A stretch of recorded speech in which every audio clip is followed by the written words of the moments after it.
Hey guys, welcome. My friend told me that there is some huge Elite Dangerous news that is being broadcasted on Twitch. So I tuned in right away while I was still playing Star Citizen, and I record this video while I was playing Star Citizen. So the video quality might not be great, so I apologize for that. But the news for what's to come for Elite Dangerous is huge. Regarding the next game-changing new feature and the new ship, the Cobra MK V, wow. And in this video, I try to cut only the essential part for these huge news, but it will take a lot of time for us to process and speculate. So please enjoy. There we go. That is a wonderful trailer. Well done to do. That's not it though in terms of cosmetics. So Power Play 2.0 is obviously a big thing in Ascendancy. Yep. So we want to also represent that and allow you to represent your superpowers, I guess, especially. So these banners for each of the powers, and they're available. They're going to be available for every ship in the game. Yeah, I really like these. I'm a really big fan of these. I remember when we saw these. This is months and months and months and months ago. Like, that is a very cool idea. Yeah, big fan of this. Yeah. Hang on, but that's not all, right? That's not all. So Halloween. Obviously tomorrow is Halloween, and we've got a free decal as well for you to claim over on the store as well. And you just go to store, pick this up, right? So, it's 0 ARC, so you can just go on there and give that a claim. Hang on, 0 ARC, so 0 is free. Go and get this free deck, all right? It's free. Yeah. There we go. Right, Zach. We promised at the end of the last show we would talk very briefly, or we actually said we would announce what the next feature is, but we're going to do a little bit more. We're going to slightly talk through a tiny light touch overview chat, which is more than we said we were going to do. So please don't kill us, but I think it'll be enough to whet your appetite as to what the next feature is that's coming. So, I'm happy to say the new feature that we're adding to Elite Dangerous is System Colonization. System Colonization.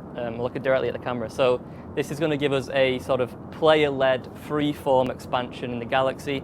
And I think the real sort of takeaway from this is that the bubble is no longer going to be static. So pretty big deal. Very exciting to get this on the go.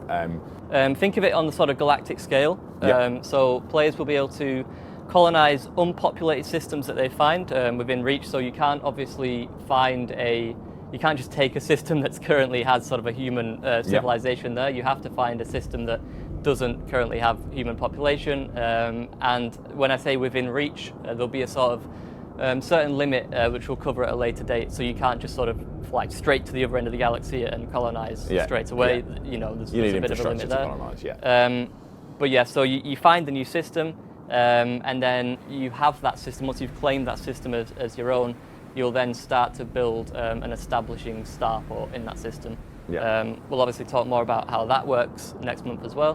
But then once you've done that, you'll then be able to go in and expand that system.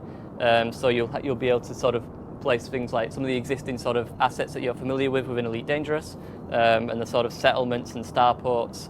You're going to have a bit of a plethora of tools to work with in terms of the sort of things that you can place within that system, right? And you can also dictate the economy of that system as well, right? But what those facilities and stuff you pop down will dictate the economy of that system. The type of settlements and things that you're placing in your system will. And for those out there that want to, create an empire, can you have more than one system, Zach? You can. I mean, I'm sure there'll be a lot of commanders who've got the plate full with just the one system. But yes, if you're the kind of person that does want to create their own empire, part of a group, or a group of players, you can have more than one system. So you do need to at least complete that primary starport in your current system that you're working on before you can claim another one. But in theory, you could daisy chain systems to reach a destination. So if you do have that sort of system that you've loved forever in Elite Dangerous, but it's quite far away, you can sort of, work your way towards it. You can build, basic systems and then get over there and sort of build out your real sort of home, I guess, over in that system. Power Play 2.0 dovetails lovely into this, doesn't it? So how does this sort of fit with Power Play 2.0? Yeah, sure. So players who are sort of really engaging in Power Play 2.0. So what you can sort of take advantage of this is you can, sort of colonize a system. And then you can then push your chosen power into that system. You're not necessarily somebody that wants to fight or do sort of head-to-head combat with other players or other powers, and this might be a really nice way for you to expand your power's influence within the game. You can just go out there and sort of create new systems and civilizations for them. And I think something to sort of point out is that each system will have a value associated to it. So we know in Elite Dangerous, every system is unique, to some extent, and that will be represented within system colonization, which we'll talk about later on. But there'll be sort of reasons too, and you want to go for this system or this system. Sorry, how does it impact players? Sorry. Yeah, I mean, you're right. I mean, it does obviously impact Powerplay 2.0. It impacts the players that are going to engage with this directly. So if you're sort of taking this on as a new sort of challenge within Elite, that's something you're going to sort of think about quite a lot. But I think it really fits into that sort of goal that we've had to allow players to sort of this year, that everything we've kind of added has been to allow players to shape the galaxy and shape the narrative of Elite Dangerous themselves. And really do that now on a galactic scale. If producer Adam can show the first image for us, this is a new sort of system colonization ship. So this thing will arrive as part of the system colonization process almost earlier on. This thing is massive. Huge. Bigger than a dreadnought, bigger than a Farragut dreadnought. I think it's close to the size of a space station. There are new things you've never seen before that are coming to the game. I think the next image might be something we've never had in Elite before. This is a space depot. So again, as part of the sort of process of system colonization, you're going to need somewhere to have sort of that hub where you sort of work on that. And this is a brand new thing within Elite Dangerous. This is a space depot, as you can probably see throughout the images. There's landing pads on there and things like that. And yeah, there is, as you said, Arf, there's more that we're not showing today. We want to save something for next. Well, save something, but Elite is very unique in a sense that it's a one-to-one scale representation of the Milky Way galaxy, right? To implement something like Powerplay 2.0 and system colonization, but we try to get it as close to being right as possible. So we do apologise about some of the delays we have, like with Powerplay 2.0, but we are listening and we are trying to get this thing right. And I'm sure there might be some rough edges when it goes out, but we will always be listening. But that's not all, Zach, is it? That's not it. She's beautiful. Oh, yes. Beautiful. Yeah, she is. I don't want to talk I will absolutely ruin our flow here, but I say this all the time, but genuinely, this replaces the Chieftain for me for a number of reasons.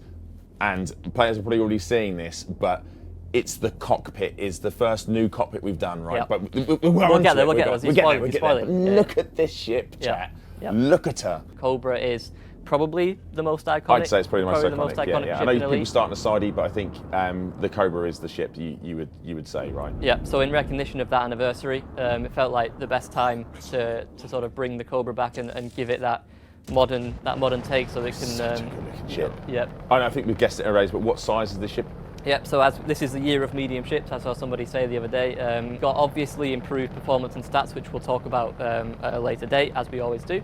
Let's talk about the cockpit. Sure, I think the producer Adam can pull up there we go. So that is the cockpit. It is a new cockpit for the Cobra Mark V, and it gives us a chance to make some really meaningful changes compared to the Cobra Mark III. So as someone in chat has already pointed out, it's got a central pilot's chair, which is really nice. Big fan of that. Yep, it's got 2 multi-crew seats. Those sort of really wide, flat windows give you a great view. The view from the cockpit, because obviously it's got the transparent bottom part of the cockpit as well, which you get in the Mandalay, and he just tilted the Cobra Mark V, and I was like, my God, I'm in love with this ship. Like, it's beautiful, because the cockpit is where you live. Most of the 90% of the time you live in the cockpit, right? So that's kind of all we've got time for on Elite, but we've been through, this year's been fantastic and we're not finished yet.